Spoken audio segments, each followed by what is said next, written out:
mais potência, mais economia. Dê um upgrade no motor do seu carro, SFI Chips. Link na descrição. Tem um livro, o autor, o nome dele é Pitkins, me parece. Presta atenção no título do livro. Breve Introdução à História da Estupidez Humana.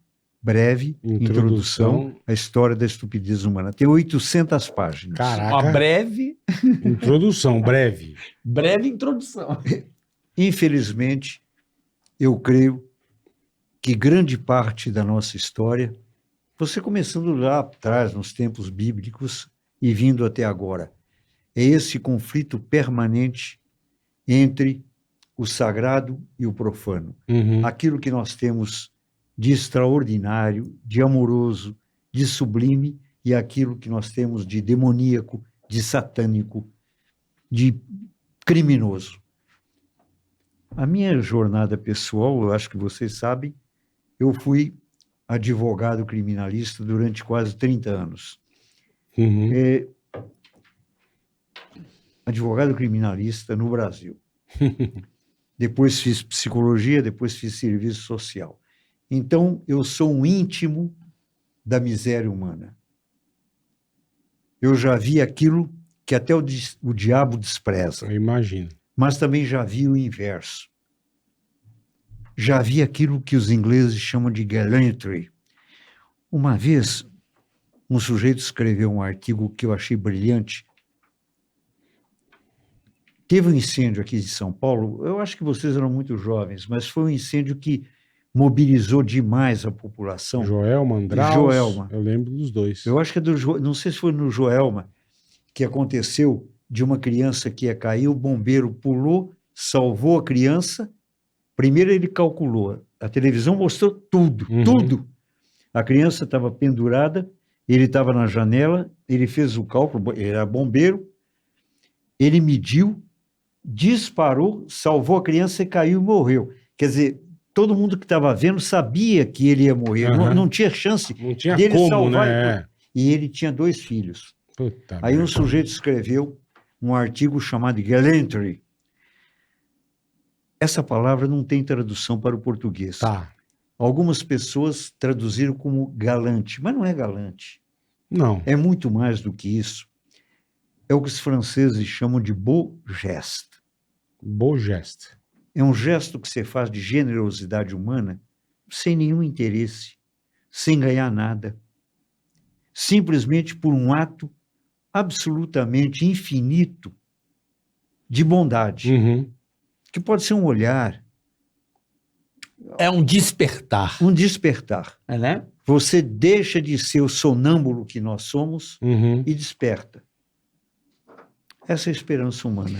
Você sabe que eu ouvi a frase de um dia de um Faria Limer, mas não Faria Limer, na Faria Lima, é uma empresa de capital, mas o cara de Faria Limer ele não tem nada, o cara é da roça, assim, ele é um cara mais bruto, mas ele trabalha com finanças e tal. Ele me disse uma coisa que foi determinante na minha vida. Ele falou assim, irmão, se você tem uma BMW, o carro que você tiver do melhor, e você parar o carro porque ele quebrou e ficar esperando com a mão pedir ajuda, ninguém vai te dar o guaranteed. Porém, se você, no mesmo carro, começar a empurrar sozinho, o cara da obra vem, o tio O do Mac, motoboy para. o motoboy para. As pessoas não podem parar pura e simplesmente e pedir ajuda. Fraquejei. O próximo, eu acho que ele tem que perceber que você está fazendo um esforço. E aí o guaranteed que você falou, ele brota automaticamente nas pessoas para que você conduza a sair daquele problema. E foi determinante. Falei, cara, que coisa interessante. Às vezes você age por impulso, certos tipos de pessoas que pediram ajuda, você ignora. Mas essa de o cara tentando empurrar o carro, automaticamente vem uma legião Uma de turma. coisas e conduz E dá- a resolver esse problema. Você concorda com essa teoria ou você discorda frontalmente? Sabe,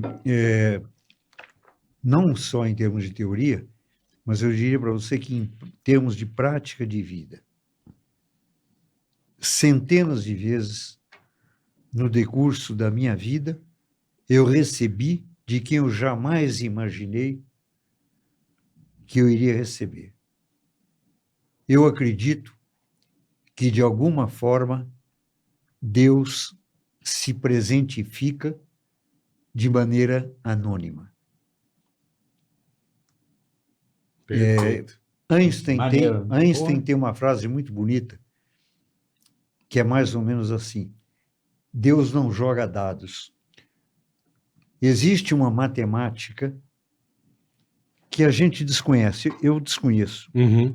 Eu não sei por que, por exemplo, uma criança tem câncer. É. Uma vez, eu fui chamado para conversar com uma criança que estava com câncer. Já tinha sido amputado um braço.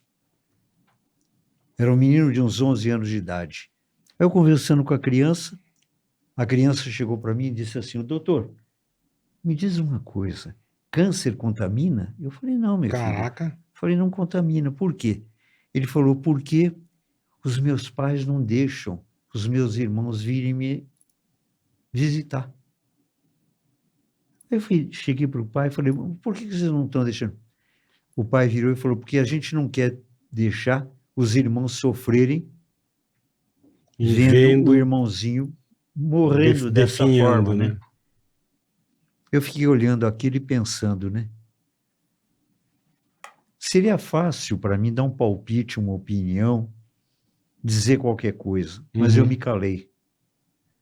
Porque diante da condição de sofrimento, de miséria e, ao mesmo tempo, de majestade da condição humana, às vezes se calar é a única forma de você reverenciar o grande mistério da vida. É, isso eu tenho razão. Vai né? falar o quê? Exatamente. Vai falar o quê? Porra, não tô...